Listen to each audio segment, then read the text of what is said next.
هل يجوز للمرأة أن تنوي صيام الست من شوال قبل صيام القضاء بحيث تصوم القضاء في شهور أخرى؟ لا ينفعها ذلك، ولا يكون لها أجر من صام السنة، لأن النبي صلى الله عليه وعلى آله وسلم قال: من صام رمضان ثم أتبعه 6 من شوال. فقال: من صام رمضان. والمرأة التي عليها قضاء لم تصم رمضان، إنما صامت بعضه، فلا بد أن تقع الأيام 6 لمن أراد ثوابها بعد قضاء رمضان كله. وعلى هذا فإذا كانت المرأة أفطرت أيام حيضها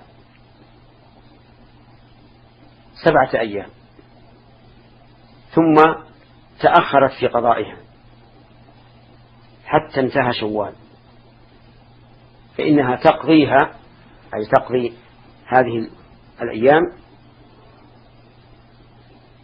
ولا تقضي الأيام 6 لأنها أخرت القضاء بلا عذر. أما لو كان لعذر كما لو كانت نفساء أو مريضة أو مسافرة فلها أن تقضي القضاء وتقضي أيضا أيام 6 من شوال.